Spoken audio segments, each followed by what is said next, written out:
So hello students, this is Gopal Singh, your accountancy and economics teacher.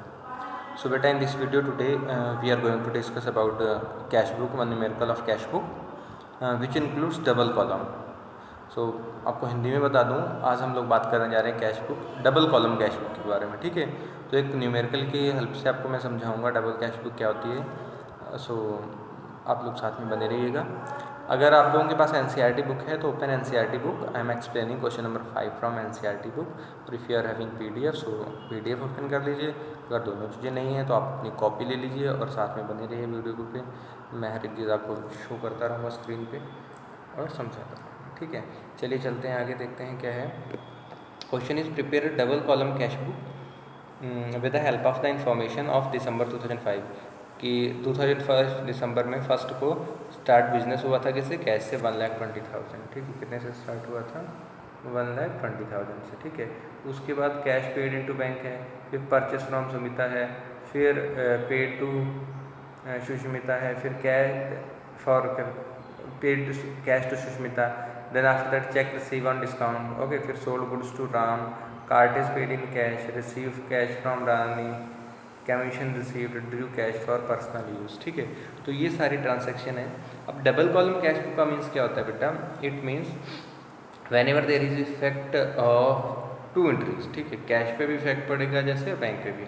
तो चलिए बात करते हैं डबल कॉलम कैश बुक में। आपको फॉर्मेट दिखाता हूँ। This is the format of double column cash book and see here you have to prepare first column of date, then after that particular, then after that ledger folio, after that this one cash column, and then after that bank column, then again date column, particular, ledger folio, cash and bank. Okay, so these are the this cash book include total 2 to 4 1 5 10 columns. Okay, 5 for debit side and 5 for credit side. ठीक है, शुरुआत as it वैसे ही होगी जैसे हमारे पहले होती थी। ठीक है, डबल एंट्री कौन कौन सी होंगी जिनका टू साइड इफेक्ट पड़ेगा आपका, they are called to contra entry, जिन एंट्रीज का दोनों साइड में इफेक्ट पड़ेगा। ठीक है, जो कैश को भी इफेक्ट करेंगी, बैंक को भी इफेक्ट करेंगे, that are called contra entries. ठीक है, तो अभी आपको बताऊंगा कौन सी कॉन्ट्रा है, कौन सी क्या है।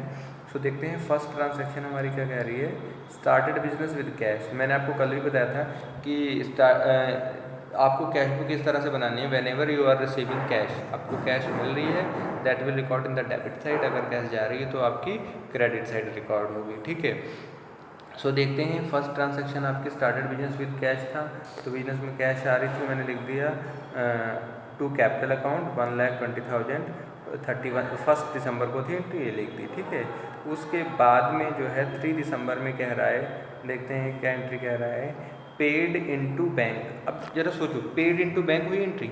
पेड इनटू बैंक का क्या हो बेटा, पैसा आपकी पॉकेट से निकला, यानी कि कैश कम हो गई और वो कहाँ चली गई, बैंक में।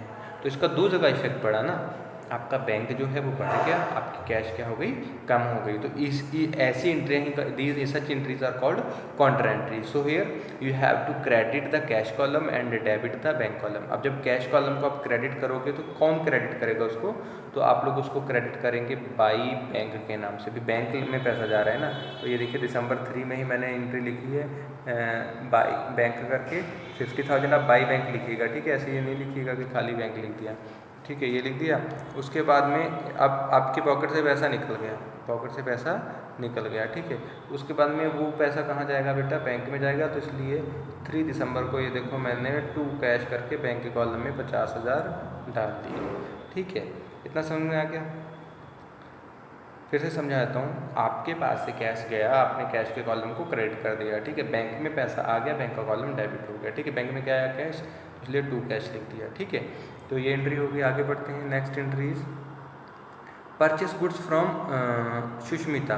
देखिए ये एंट्री जो है आपकी कह रहा है 5 डेट को परचेस गुड्स फ्रॉम सुष्मिता, क्या कैश बुक में आएगी बेटा, this entry will not come in cash book. अब पूछो क्यों, बिकॉज जब किसी का नाम लिखा होता है साथ में कैश नहीं दिया गया है, तो इसका मतलब है कि जो गुड्स खरीदे गए हैं वो काय पे खरीदे गए हैं, क्रेडिट पे खरीदे गए हैं। ठीक है, तो कैश बुक क्या करती है बेटा, it record only transaction related to cash, so that is why this entry is not recorded. ठीक है, आगे देखिए डेट 6 पे कह रहा है sold goods to Dinkar and receive a cheque of 20,000। ठीक है, अब हमने दिवाकर को गुड्स सेल करे और उसने हमें चेक दे दिया।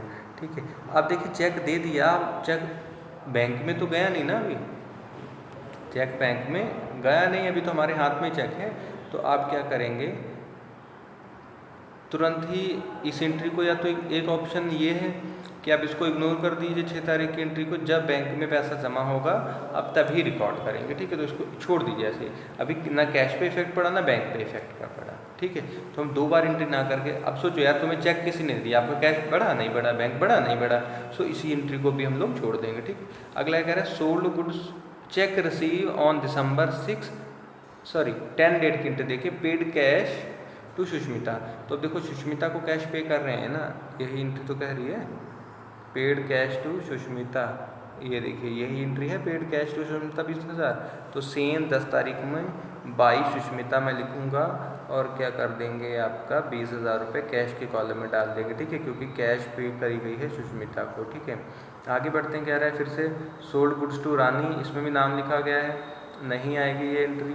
उसके बाद में आगे बढ़ते हैं, सॉरी एक है check receive on December 6, 2005 deposited into bank. बेटा ये चेक बैंक में जमा कर दिया गया ना 14 तारीख को, तब 14 तारीख को आप एंट्री पास कर दोगे 6 तारीख के नाम की। ठीक है, अब 14 को इन्फॉर्मेशन मिली है तो डेट 6 की ही आएगी यहाँ पे, और डिपॉजिट इस तारीख में होगा, 6 की डेट लग करके डिपॉजिट हो जाएगा। ठीक है, तो दिनकर के कॉलम में आप कितना डाल दोगे, चेक कितने का था दिनकर से जो हमने लिया था, 20,000 का था, सोल्ड गुड्स टू दिनकर, तो 20,000 हम लोग उसमें डाल देंगे। ठीक है, अब उसके बाद में अब कन्फ्यूज़न हो गया होगा यहाँ पे, मैंने कहा 2 तरीके थे। ठीक है, तो दोनों में से जो सही लगे वो आप वैसे कर लीजिए, या तो डायरेक्ट यहाँ पे लिख दीजिए। और आगे देखिए बेटा नेक्स्ट एंट्री जो कह रहा है सोल्ड गुड्स टू रानी 12,000 के, 12,000 के गुड्स रानी को बेचे गए ना, अब रानी से पैसा तो नहीं मिल रहा, इसलिए ये एंट्री नहीं आएगी। ठीक है, ये जो एंट्री 14 वाली आपको बता रहा हूँ, इसका हमने कहा, मैंने आपको बताया तो 2 ट्रीटमेंट है बेटा। चाहो तो आप क्या कर सकते हो, डायरेक्ट 14 को एंट्री पास करो टू चेक इन हैंड की, या फिर ऐसा करिए कॉन्ट्रा पास करिए, 6 को आप अपनी कैश बढ़ा लो और उसके बाद में 14 को फिर कैश को कम करके बाई बैंक के नाम से फिर उसको बढ़ा दीजिए, तो ये काउंटर एंट्री बनेगी। ठीक है, तो जैसे इसमें क्वेश्चन में हमने दिखाई हुई है। ठीक है, और next sold goods to Rani वाली एंट्री आएगी नहीं, फिर कह रहा है cart is paid in cash, cartage को पे किया गया है किस में बेटा, कैश में। कार्टेज को किस में पे करा गया है, कैश में। कार्टेज कितने की है, देखो 500 की है, तो पेमेंट जा रहा है ना आपसे, तो देखिए बाई कार्टेज 20 दिसंबर को, यू राइट हियर 500। ठीक है, आप लिख दीजिए। Next after that receive cash from Rani, अब देखो यार कैश रिसीव हो रहा है ना आपको रानी से, तो कैश आ रही है, तो डेबिट साइड में लिखिए 22 दिसंबर को, मैंने सामने इसके पॉइंटर के देखो डेबिट साइड में दिसंबर 22 में रानी लिख दिया, सो आप लोग लिख लीजिए कॉपी में टू रानी 12,000 डेबिट साइड में डाल दीजिए। फिर कह रहे हैं Drew cash for personal use, sorry 27 की एंट्री है कमीशन रिसीव 5,000 रुपये, तो 27 दिसंबर को बेटा कमीशन रिसीव हो जाएगा 5,000 रुपये आपका, कितना हो जाएगा 5,000 कैश आ रहा है तो डेबिट साइड में लिख दीजिए। तो उसके बाद में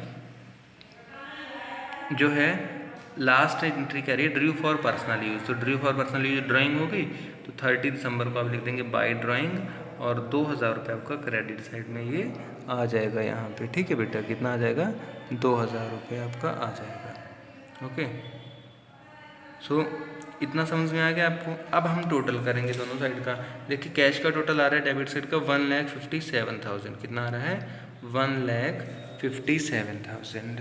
ठीक है बेटा, एंड क्रेडिट साइड इज उससे कम है आपका, लगभग 90,000 के आसपास आ रहा है, आप माइनस कर दीजिए, तो 64,500 आपका क्लोजिंग बैलेंस हो जाएगा। ठीक है बेटा, ऐसे डेबिट साइड का सम करेंगे बैंक का, जैसे 70,000 क्रेडिट साइड में बैंक में कोई आइटम नहीं है, तो डायरेक्टली आप 70,000 बैंक के कॉलम में बाई बैलेंस डी की एंट्री के सामने ही लिख देंगे। ठीक है, तो ओवरऑल आपको बता दूँ कैश बुक बनाते वक्त आपको ये चीज़ ध्यान में रखनी है, अगर कैश आ रही है तो आप डेबिट में डालते जाइएगा, जा रही है तो क्रेडिट में। ठीक है, और 2 बाई लगाते रहना, डेबिट साइड वाली जितनी एंट्री है उनमें आप 2 लगाएंगे, क्रेडिट साइड वाली एंट्री में बाई लगाएंगे। ठीक है, thank you students for watching this video. अगर कॉन्सेप्ट समझ में आया है तो वीडियो को लाइक ज़रूर करिएगा एंड साथ साथ शेयर करिएगा।